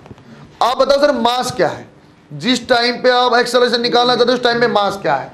तो मास क्या हो जाएगा बेटा? Mass of rocket at t is equal to 50। कितना आ जाएगा सर? 600 माइनस 6 इंटू 50, कितना बच जाएगा बेटा? 300। सर ये मास बचा हुआ, कोई नहीं, अब इस मास के हिसाब से एक्सेलरेशन बता दूंगा मैं। सर ये आपका 6000 आपका फिक्स है, ये 300, फिर आपका g प्लस ए लेना पड़ेगा। सही बोला बेटा, ये 600 minus 300 that is equal to 300A आ जाएगा आपके पास बच्चों 3000 डिवाइड बाई दिस, ए की वैल्यू आ जाएगी बच्चों आपकी 10 मीटर पर सेकेंड के। बच्चों देखो जैसे टाइम इंक्रीज किया ना बेटा, एक्सेलरेशन भी बढ़ रहा है। इसमें ये एक्सेलरेशन आपका आएगा लगभग 2-2.5 के आसपास। सही है क्या? और ये कहा कितना 10, कुछ टाइम के बाद और जाते थे बच्चों तब और बढ़ा मिलता। कब तक बढ़ता? जब तक पूरा फ्यूल आपका बर्न ना हो जाए। सही है क्या? देखो बच्चों एक बार एक ग्राफ और फाइनल। बच्चों रॉकेट के सवाल में आपसे हमेशा ही पूछता है कि बेटा ये वीटी कर्व है, वीटी कर्व में आपको हमेशा ऐसा दिखाई देगा, ऐसा। सर ये नेगेटिव भी आएगा क्या? सुनो बच्चों, ये ऐसे पूछता सर ये नेगेटिव भी आएगा क्या? क्या ये नेगेटिव भी आएगा? बिल्कुल आएगा। क्यों नहीं आएगा? जब रॉकेट ऐसे गया है, गया, मान लो मैक्सिमम स्पीड इसकी, मान लो बच्चों मैक्सिमम स्पीड ऐसे ही बता रहा हूं मैं, मान लो इसके अपने पास हुई 2000 मीटर पर सेकेंड, ये इसकी मैक्सिमम स्पीड है। तो जब ये वापस यहाँ से मुड़ के आएगा तो जमीन से कैसे टकराएगा? सर जितनी स्पीड ऊपर तक थी, तो ऐसे ना कि गिरेगा तो नेगेटिव भी होगी ना, और ऐसे गिरेगा तो नेगेटिव, हाँ नेगेटिव होता है। यदि कोई आपको बोलता बेटा यहाँ टाइम दिया होता है, ऐसा टाइम दिया होता है बच्चों, मान लो 30 सेकेंड, मान लो 60 सेकेंड, और यहाँ मान लो बच्चा आपके पास कुछ भी मान लो 90 सेकेंड, तो सवाल में आपसे बोलता है find maximum height of rocket. यदि आपको निकालता बेटा मैक्सिमम हाइट ऑफ रॉकेट आप बताओ, तो सर आप सिंपल 2 फंडे या एक से सिंपल भी याद कर सकते हो। सर हमने बोला था मैक्सिमम हाइट सिर्फ तब होती है जब v की वैल्यू 0 हो, लेकिन बच्चे के दिमाग में मैक्सिमम सुनते ही लगता है ये पीक वाला कर दोगे ना। मैक्सिमम हाइट सिर्फ कब होती है बेटा? जब 0 हो। तो 0 कहाँ है सर? यदि आपकी h जो है मैक्सिमम है, इसका मतलब v शुड बी 0, तो आप निकाल दो बच्चों क्या आएगा सर? एरिया निकाल दो VDT कर्व का। और VT कर्व का एरिया क्या देता है? डिस्प्लेसमेंट। या डिस्प्लेसमेंट कैसा बेटा? स्ट्रेट लाइन में, स्ट्रेट लाइन में डिस्प्लेसमेंट माने क्या है? Maximum height. एरिया निकालना बच्चों सर हाफ इंटू 60 इंटू 2000, जो भी आना होगा किलोमीटरों में आंसर होता। सही है क्या? सवाल आएगा, इसका चांस भी बच्चों PMT में ज्यादा है, क्योंकि वो बच्चा जो जानता है, जेई मेरे माता बच्चों हर बार ये वो बच्चे को जानता है, जैसे मैं मैक्सिमम बोलूंगा ना, और रॉकेट नहीं पड़ता है, वो रॉकेट नहीं पड़ता है, वो ये देखेगा सर VT कर्व है, VT कर्व का एरिया तो डिस्प्लेसमेंट है। सर डिस्प्लेसमेंट कैसे हाइट हो सकती है? मैं बोलता रहा स्ट्रेट लाइन में ऊपर गया है, तो वही डिस्प्लेसमेंट वही हाइट है। कब तक? जब तक आपका V0 ना हो जाए। सही है क्या बेटा? सर क्या रॉकेट में नीचे कर्व भी आती? बिल्कुल आएगी। तो जो रॉकेट ऊपर गया तो नीचे आके गिरा तो ऐसे गिरेगा ना, नीचे नीचे डायरेक्शन वेलोसिटी क्या आती? नेगेटिव से नीचे भी आएगा। बना दे कुछ और एक बात बता दूं क्या? सर कितना नीचे आएगा ये? सर कितना नीचे? क्या फाइनल जो अच्छा सीखे का एनएमडी से आप बता पाओगे क्या बच्चों? आप ऐसी वेलोसिटी बता सकते, ग्राफ देख के, आप ग्राफ देख के इसकी वेलोसिटी बता सकते हो कि वेलोसिटी ऑफ रॉकेट आप बताओ जस्ट स्ट्राइकिंग विद ग्राउंड से पहले। जब ये ग्राउंड से स्ट्राइक किया ना, स्ट्राइकिंग विद ग्राउंड, उससे पहले बताओ क्या वेलोसिटी। मजा आ जाएगा, तुम ये बात समझ गए हो।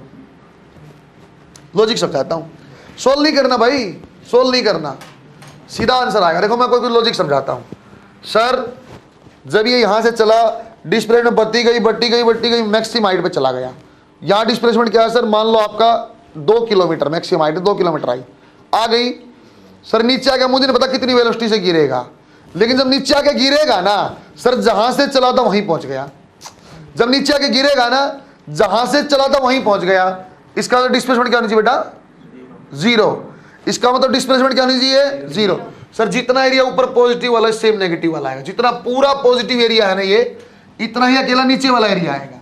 बात समझा मेरी? नहीं बेटा, जहां से रॉकेट चला वहीं आगे वापस गिर गया है, इसका मतलब नेट डिस्प्लेसमेंट 0 है सर। बट तो ये वाली डिस्प्लेसमेंट कैसी मैंने बताई थी? मैक्सिमम हाइट वाली, सिर्फ ऊपर की डायरेक्शन में, अभी तो बताई थी मैंने ये एरिया। तो इसका मतलब सर जितना ये एरिया, जितना ऊपर जाने का डिस्प्लेसमेंट, इतना ही नीचे वाला भी होगा। तो नीचे का सिर्फ ये area half into 30 into V, this should be equal to maximum height. जो V आएगा वो वही वेलोसिटी जो ग्राउंड से स्ट्राइक किया है। सही है क्या? ला के देखो शाबाश। अरे बात तुम पकड़ पाए जो मैं बोल रहा था? Very good. ग्राफ वाला सवाल इज मोर इंपॉर्टेंट। आपसे कौन सा सवाल पूछेगा? मैक्सिमम हाइट पूछे, कहां तक निकाल दें जहां V0 है। थोड़ा सा बढ़िया सवाल बनाएगा तो आप पूछेगा वापस किस वेलोसिटी से स्ट्राइक किया। अरे जाते हो तो अलग अलग एक्सेलरेशन, कभी 2, कभी 5, कभी 10, जाते हो अलग अलग एक्सेलरेशन है। आते हो तो सिंपल मोशन अंडर ग्रेविटी है ना, तो मुझे से फर्क ही नहीं पड़ता, मैं निकाल लूंगा भी नहीं। मैं सिंपल क्या करूंगा सर, वो एरिया बराबर होगा, एरिया बराबर तो V की वैल्यू। बहुत बढ़िया सवाल है भाई। ये चीज़ें नर्सर वाले बच्चों को आना चाहिए। लीडर में टाइम नहीं भी मिला हो तो ना भी बताया। फिर थोड़ा सा रॉकेट वाला डर दूर हुआ। रॉकेट का सवाल कैसे करेंगे सर? पहले VdM/dt आपको ढूंढ लेंगे, मल्टीप्लाई करेंगे। VdM/dt ढूंढ के मल्टीप्लाई किया, एक फोर्स फिक्स हो गई। फिर मैं देखूंगा सर ग्रेविटी बोला कि ग्रेविटी फ्री बोला है। सॉरी, अब मैं तो या तो mg लिखूंगा या mg+, आंसर आएगा। सही है क्या? ग्रेविटी फ्री बोला तो सिंपल ma से बराबर किया बेटा। ग्रेविटी बोला तो mg स्टार्ट करने के लिए, कुछ एक्सेलरेशन भी दिया स्टार्टिंग, तो mg+a आएगा, आंसर आ जाएगा। ग्राफ वाला पूछेगा तो मैक्सिमम हाइट, जहां V0 वहां मैक्सिमम। एक कंस्ट्रेंट मोशन का डर आपका खुलना चाहिए बच्चों। यहाँ कंस्ट्रेंट मोशन में कुछ भी दिया हो, स्टार्टिंग और अंत वाला पॉइंट बुक के T.A या T.V कर लो, अपने आप आंसर आ जाएगा। और फोर्स की डायरेक्शन आपको फिक्स रखनी है। उसको फ्रिक्शन में, वर्क पावर में, रोटेशन हर जगह काम आएंगी। बनाया बच्चों आपने? क्वेश्चन के ऊपर अपने रिवीजन लिखा हुआ है ना, इसको रिवाइज करना आपको जब, क्योंकि इसमें दो अलग अलग टाइम का बता दिया, स्टार्टिंग का भी बता दिया। बच्चों काइनेमेटिक्स और एनएलएम दोबारा जाकर अच्छे से पढ़ना, पूरी मैकेनिक्स का अपना बेस है बेटा। अब आपका जब भी रोटेशन या centre of mass, collision, SHM कुछ भी पढ़ा रहा ना, यहाँ का बेस है। ग्रेविटेशन में यदि आप थोड़ा सा भी समझदार आदमी होगा तो ग्रेविटेशन का कई आंसर आप डायरेक्ट कर सकते हो। सर पावर डिलीवर मैक्सिमम का मिनिमम का, तो एफ डॉट वी एंगल देख लो आंसर, मैं सीधा बताऊंगा फटाफट। आपको ये वाला पोर्शन मजबूत होना चाहिए। अलग एग्जांपल मैंने करा रखा है, आपको मैक्सिमम हाइट निकालनी है या just velocity of rocket before striking with ground. तो क्या पॉजिटिव वाला एरिया जो आ गया बेटा, positive area should be equal to negative area. अच्छा आप करते हो तो आंसर आ जाएगा आपका। ये सीधी लाइन बना बेटा, इसको ऐसे नहीं करना, ये लाइन ऐसे बनेगी, ये लाइन स्ट्रेट लाइन है ना, ये ऐसे ट्राइंगल है, ये ऐसा नहीं बना रखा हुआ है, क्योंकि वी जो आएगा ना, वो सवाल पूछे फिर भी मानूंगा। ऐसा कौन बच्चा जो मुझे बता देगा ये लाइन सिर्फ सीधी क्यों खींची सर, ये मैंने नीचे ऐसे ही क्यों खींची, या ऐसे क्यों नहीं खींची, या ऐसी क्यों नहीं खींची, या ऐसे ही क्यों खींची, ये 60 के 90 वाली लाइन ऐसे क्यों खींची? एक बच्चा कोई बताओ आराम से, बता बेटा, बोल बोल, इच्छा जाहिर कर। मैक्सिमम हाइट के बाद किसके अंडर मोशन हो रहा बेटा? वेरिएबल एक्सेलरेशन है कि कांस्टेंट एक्सेलरेशन है? जी कांस्टेंट। जी की वैल्यू हमने क्या ली थी बच्चों नीचे? नेगेटिव, तो इसलिए क्या स्लोप आ रहा ग्रेटर देन 90, सही है क्या? इसलिए बच्चों स्ट्रेट लाइन ही आएगी। उसके ऊपर रिवीजन लिखा है, इस ग्राफ के ऊपर पीएमटी लिखा है। थोड़ा फ्रिक्शन का आपको इंट्रोडक्शन में देता हूँ। वो सब गंदा सा जो लिखा हुआ ऐसा लिखा हुआ बच्चों, the velocity of rocket before striking with ground, ऐसा लिखा हुआ है। उसको लिखना मतलब बेटा इस साइड वाला पॉजिटिव एरिया पूरा और नेगेटिव के बराबर अपने आप आंसर आ जाएगा। टॉपिक आप लिखो बेटा फ्रिक्शन। फ्रिक्शन आराम से 10-15 मिनट आपको समझाऊंगा, उसके बाद बेसिक लॉजिक बना दूंगा बेटा। जो पहले वाले जितने क्वेश्चन मैंने बनाए, जो बच्चा पूरा चैप्टर मैंने पढ़ा था, फोर्स की डायरेक्शन मेरे लिए इंपॉर्टेंट थी, है ना। तो कंस्ट्रेंट मोशन मैंने पढ़ा था बच्चा, इसमें एक चीज आपको इंपॉर्टेंट बताया बच्चा, दोनों ब्लॉक देख लो, T/V कर लो, अपने आप आंसर आएगा। जैसे मैंने आज ये पढ़ा ना बेटा आपको, मैंने पहली बार रॉकेट जैसे बहुत कंफ्यूजन टॉपिक होता बच्चे के लिए, तो पहली चीज आपको क्लैरिफाई मैंने किया कि आप V/dm/dt कर लो, पहली चीज वो हमेशा कांस्टेंट रहता है। उसके बाद सवाल सोल्व करना है, V/dm/dt किया अपने आप सवाल आ जाएगा, वो आप करोगे तो अपने आप दिखने लग जाएगा। ग्राफ वाला सवाल तो पहले से आप जानते हो, मैक्सिमम हाइट जब होती है तो V0, तो इसलिए मैंने कर दिया है। ग्राफ वाला सवाल पूछने ज्यादा चांस है। तो फ्रिक्शन में जब भी मैं आपको पढ़ाऊंगा ना बच्चों, फ्रिक्शन का फॉर्मूला आप जानते हैं μ/n होता है। जब भी मैं आपको फ्रिक्शन पढ़ाऊंगा तो पहली चीज ये करूंगा मैं आपको कि बेटा क्या आप नॉर्मल रिएक्शन निकाल सकते हैं। मैं आपसे हमेशा पूछा नॉर्मल निकाल लो। नॉर्मल क्या होती है? नॉर्मल होती है सर नेट नीचे को बैलेंस करेगी, वही नॉर्मल है। नेट नीचे, इसका मतलब क्या होता है? नेट नीचे क्या बोलना चाहते हो? एक बार सुनना बच्चों, नेट नीचे क्या बोलना चाहते हो? मैं ये बोलना चाहता हूं, मान लो ये mg है और ये ma है, नॉर्मल बताना। तो इसके दो देखो बेटा, आराम सुनना रहे, अरे बड़ा मिसकंसेप्ट है। अब शुरू कर दिया मैंने, सेम कहानी पूरे सर्कुलर में से चलता रहेगा। अब नेट फोर्स बोल लूंगा, उसके लिए सेम कहानी, आप सुनो कैसा है। इस चीज को लिखने के दो तरीके हैं बेटा, आप ऐसे लिख सकते हो n + ma = mg, ऐसा लिखो तब भी सही है। ये नहीं लिखना अपने को, ऐसा नहीं लिखना। अब जब भी नॉर्मल में पूछो, इसका लॉजिक है बेटा, जब मैं सेंटीमीटर पढ़ाऊंगा तो मैं ऐसे ही पढ़ाऊंगा आपको। नॉर्मल बनाने पूरे चैप्टर में कहीं भी आपको भविष्य में नॉर्मल की रिक्वायरमेंट है। नॉर्मल निकालने मतलब है सर नेट डाउनवर्ड फोर्स आप निकाल लो, उसको बैलेंस करेगा वो नॉर्मल है। नेट डाउनवर्ड क्या है सर? mg डाउनवर्ड है, ये ऊपर, तो नेट डाउनवर्ड क्या आ जाएगा? mg - ma, उसको जो बैलेंस करेगा वो n है। सही है क्या सर? नेट डाउनवर्ड का मतलब दोबारा बताओ बच्चों, दोबारा बता दिए। एक लड़का है, मान लो 50 न्यूटन, मान लो 10 न्यूटन, मान लो 20 न्यूटन, मान लो आपका 15 न्यूटन। आप बताओ नेट क्या? तो ऐसे जोड़ के भी कर दो, लेकिन मैं ऐसा नहीं करूंगा। आप सर नेट नीचे डायरेक्शन में, सर आप ऐसे लिख लेना 50 + 10 - 20 - 15। सर ये जो आंसर है ना वो n है। सही है क्या? नेट नीचे का जो बैलेंस करेगा वही आपका नॉर्मल। नॉर्मल कैसे ऐड करती है? आपको एक लाइन लिखवाई थी मैंने, परपेंडिकुलर टू सरफेस, ऊपर की तरफ लगती है। अब ये भी समझ गए बेटा आप एक्शन रिएक्शन पेयर से। सर ऊपर क्यों लगाया था? क्योंकि बेटे मैं जब जो बुक के ऊपर, ब्लॉक के ऊपर उसके ऊपर लगता है। एक्चुअली वो क्या रिएक्शन, एक्शन कैसा होता है? ऐसा होता है, वो हमने अलग से बना लिया। बहुत बढ़िया, बहुत प्यारा टॉपिक है बच्चों फ्रिक्शन। इसमें एक बढ़िया चीज आपको सिखाऊंगा, मल्टी ब्लॉक वाली, ब्लॉक के ऊपर ब्लॉक वाली बात है, कल मजा आएगा। फ्रिक्शन में तो एक लाइन लिखो बच्चों। पहली बात तो फ्रिक्शन फोर्स है ना, देखो it always acts opposite to relative motion को अंडरलाइन करना बेटा, it always acts opposite to relative motion between two objects. Relative motion को अंडरलाइन किया, relative motion between two objects. आगे लिखो point number 2, friction force does not depends on area of contact. पता भी चल जाएगा, इसे लिखो पहले important point. Friction force does not depends on area of contact but actually it depends on real area of contact. सब क्या फर्क है मैं बताऊंगा। But actually it depends on real area of contact, इसको मैं अलग से बताऊंगा। थर्ड वाले पे इंपॉर्टेंट वाले पे स्टार लगा देखो, तीसरे वाले पे सिंगल स्टार भी पीएमटी, तीसरी वाली लाइन। बच्चों फ्रिक्शन का मतलब हमारे दिमाग में अब तक ये बैठा होता है सर फ्रिक्शन माने नेगेटिव, फ्रिक्शन माने सर लॉस करेगा। ठीक है बच्चों, ये हीट लॉस करता है, मानता हूं मैं।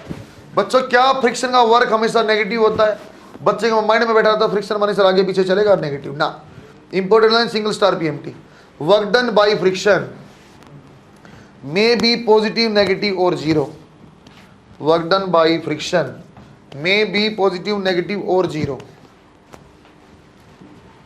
पॉजिटिव, नेगेटिव और जीरो। बच्चों एक बार देखना पॉइंट नंबर 2 जो लिखा है उसको समझाना बेटा। और रियल एरिया क्या बोला है मैंने, एरिया डिपेंडेंट मैंने क्या बोला है। 2 चीजें बच्चों। फिर वही अपनी टेबल के ऊपर रखी हुई बुक, ऐसे बुक लिखी हुई है, इसके ऊपर ऐसे बुक है।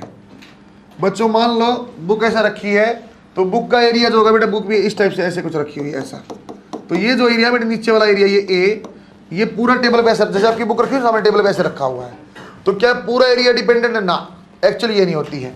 एक्चुअली क्या होगा, इस वाले पोर्शन को मैं यहाँ जूम करता हूँ बच्चों। इस वाले पोर्शन का जब जूम करेंगे ना, तो बुक का जो एरिया जो इस टाइप का एरिया बेटा आपको ऐसा दिखाई देगा।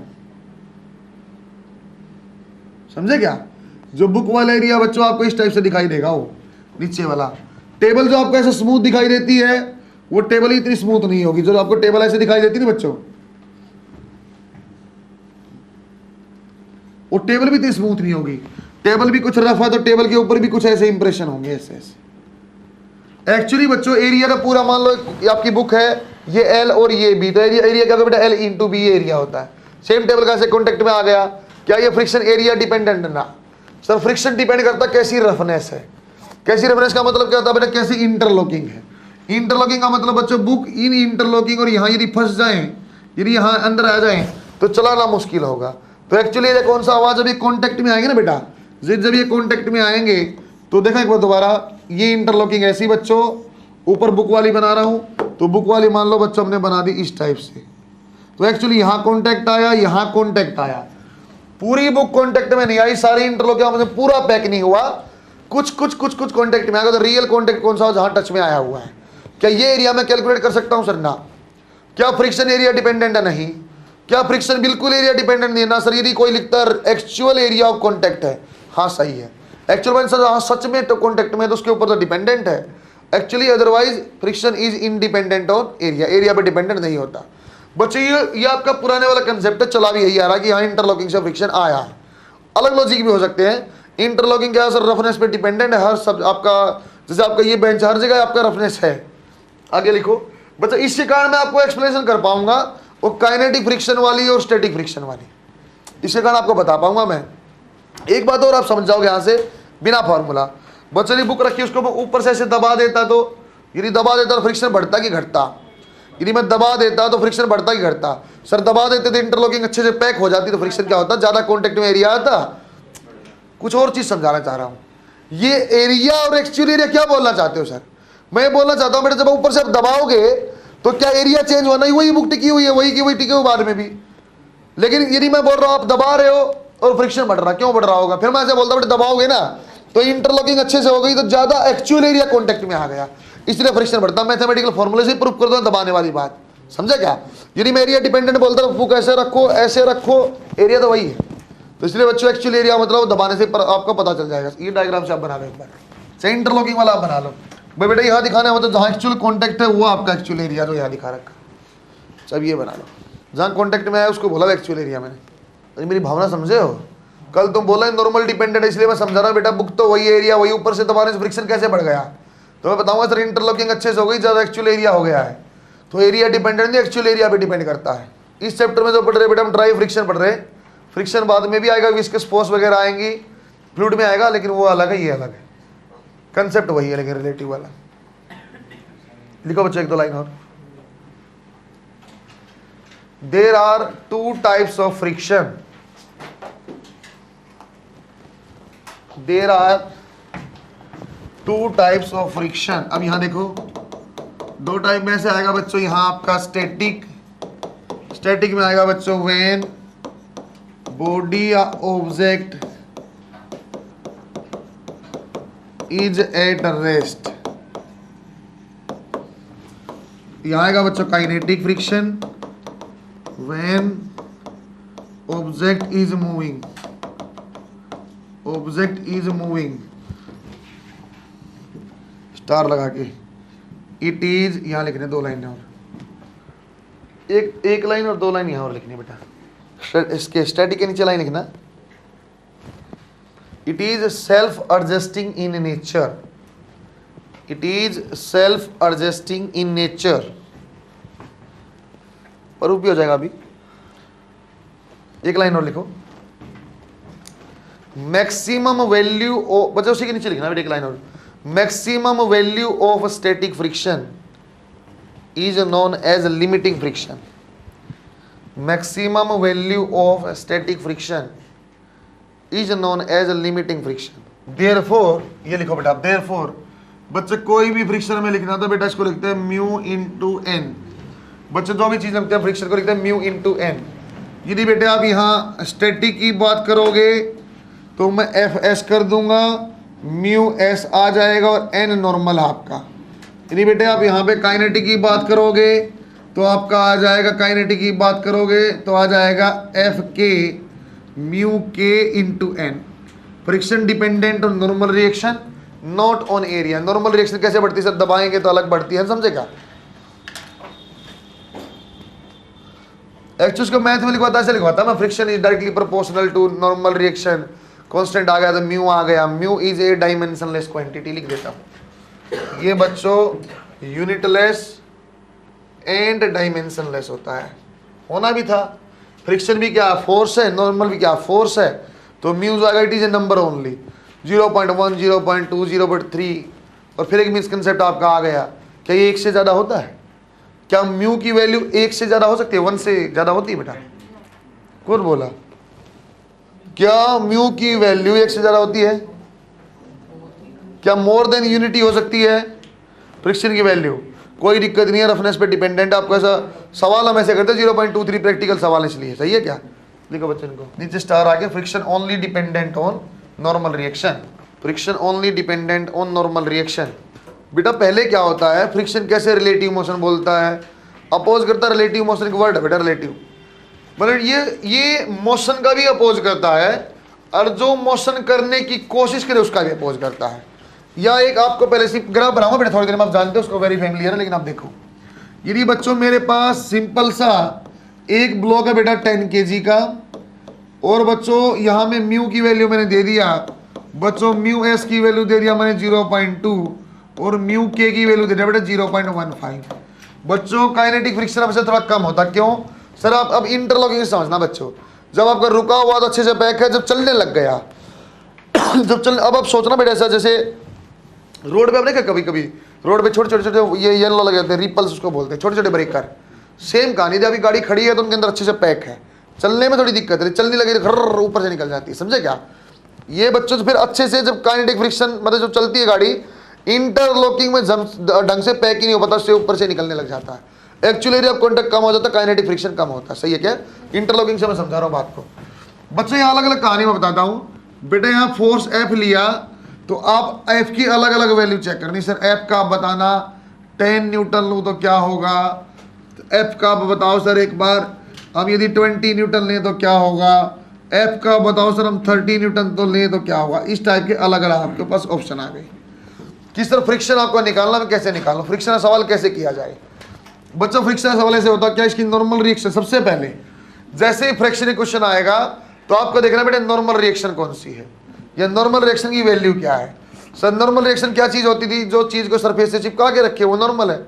बट नॉर्मल यहाँ क्या आ जाएगी सर, यहाँ नॉर्मल की वैल्यू mg के बराबर है, यहाँ नॉर्मल की वैल्यू बच्चों mg के बराबर है, तो नॉर्मल इज 10 × 10 यूज कर रहा हूं बेटा मैं, सर ये 100 न्यूटन आ गया। सही है क्या बच्चों। यदि आप फ्रिक्शन निकालना तो सबसे पहले फ्रिक्शन आप हमेशा स्टैटिक चेक करना बेटा। स्टैटिक में भी हम लिमिटिंग फ्रिक्शन पहले चेक करते हैं। लिमिटिंग होती है बेटा maximum value of static. Sir यदि इसके ऊपर भी चलता हो, यदि कोई मुझे मिल गया, जब भी मुझे कोई चीज चेक करनी है बेटा, म्यू के और म्यू एस दोनों दिया हुआ है, तो सबसे पहले आप ट्राई करेंगे यदि कोई चीज रेस्ट में रखी हुई है तो आप म्यू एस से चेक करो। यदि मान लो बच्चों मैं म्यू एस से चेक किया और फ्रिक्शन की मेरे पास वैल्यू आ गई 10 न्यूटन और फोर्स अप्लाइड मान लो 20 न्यूटन, तो फोर्स ज्यादा है स्टैटिक कम है, तो एक्चुअली वहां स्टैटिक फ्रिक्शन नहीं लग रहा होगा। आपका ऑब्जेक्ट मूविंग है तो क्या लग रहा होगा बेटा, काइनेटिक। सही है क्या। जनरली क्वेश्चन में एक ही म्यू दिया होता, आप एक ही लिमिटिंग सीधा चेक करते हैं। ये म्यू एस और म्यू के सिर्फ शुरुआत में समझा रहा हूँ। बच्चा लिखा बेटा mu s into n, mu s की वैल्यू क्या बच्चों आपके पास 0.2 इंटू एन की वैल्यू क्या बच्चों 100। सर 20 न्यूटन है, समझे बच्चों, आपको 20 न्यूटन आपका लगा। सर डायरेक्शन क्या होगी, एक बात, सर कितना फ्रिक्शन लगा बात नंबर 2।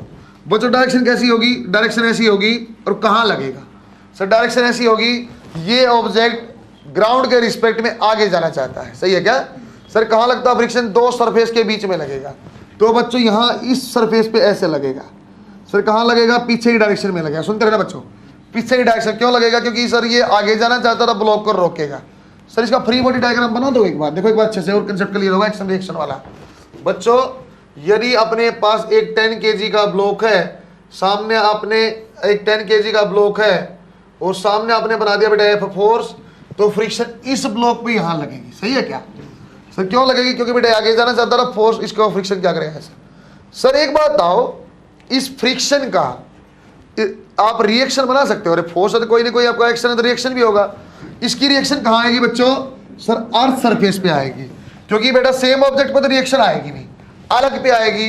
सेम नाम आएगा एफ और अपोजिट डायरेक्शन में आएगी। अर्थ पे आएगी, सेम नाम आएगा एफ और अपोजिट डायरेक्शन। समझे क्या। फ्रिक्शन का कहाँ गया बच्चों, रिएक्शन ग्राउंड पे गया, एफ नाम है उसका भी और डायरेक्शन भी इसकी उल्टी है।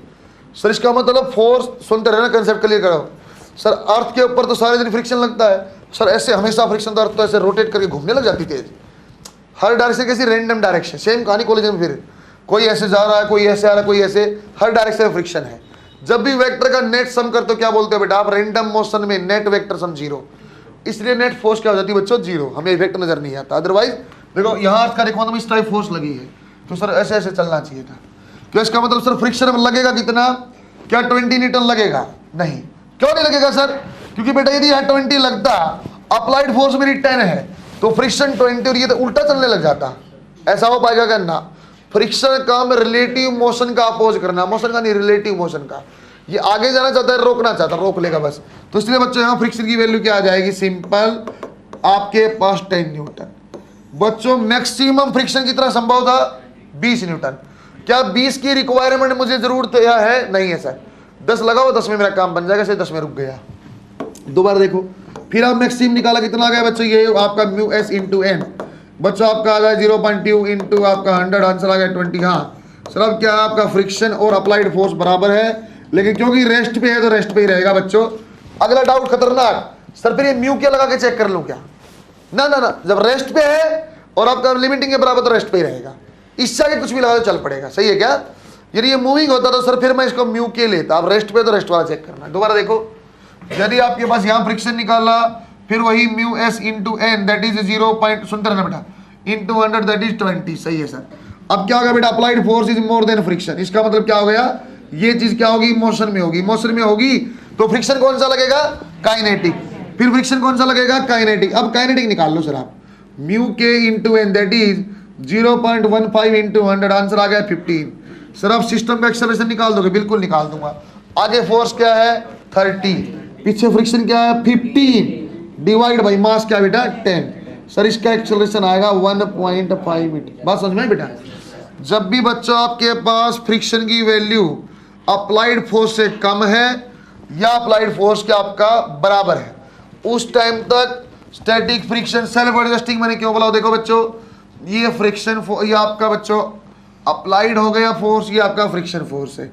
जब आपकी एक्सटर्नल फोर्स, इसी वाला एग्जांपल मैं करा रहा हूँ, जो आपका 20 वाला मैंने करवाना वही एग्जांपल करा रहा हूँ सर। जब आपकी फोर्स अप्लाइड 0 तो फ्रिक्शन भी क्या है 0। फोर्स अप्लाइड आपकी 10 है तो तब भी क्या है बच्चों 10। सर जब तक आपकी अप्लाइड फोर्स 20 न्यूटन हुई तो फ्रिक्शन कैसे रहा, लीनियरली वेरिएबल। सर धीरे धीरे जैसे अप्लाइड फोर्स आपने बढ़ाई, क्योंकि देखो पहले वाले केस में मैंने फोर्स कितनी लगाई थी बच्चों 10 न्यूटन, फोर्स कितनी लगाई थी बच्चों 10 न्यूटन, फ्रिक्शन भी क्या हो गया 10। सर जब तक आप लिमिटिंग फ्रिक्शन में नहीं पहुंचते तो अप्लाइड फोर्स और फ्रिक्शन फोर्स क्या है बराबर। इसलिए बच्चों को डायरेक्टली प्रोपोर्शनल मैंने यहाँ दिखा रखा है, दिखाया हुआ है डायरेक्टली प्रोपोर्शनल। लेकिन जैसे ही अप्लाइड फोर्स आपने क्या किया, बढ़ा दिया बच्चों, फिर फ्रिक्शन की वैल्यू क्या 20 से ज्यादा कुछ भी था, फिर फ्रिक्शन की वैल्यू थोड़ी कम हुई।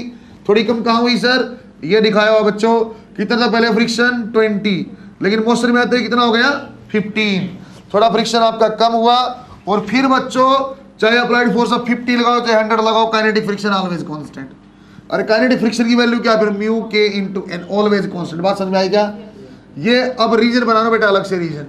सर ये वो रीजन है जहां पे आपके पास फ्रिक्शन वाली वैल्यू और अप्लाइड फोर्स, आपकी फ्रिक्शन की वैल्यू बच्चों आपकी कम है, अप्लाइड फोर्स ज्यादा है या बराबर, उस टाइम तक जो रहेगा ऑब्जेक्ट रेस्ट में रहेगा बच्चों, स्टैटिक फ्रिक्शन एक्ट करेगा।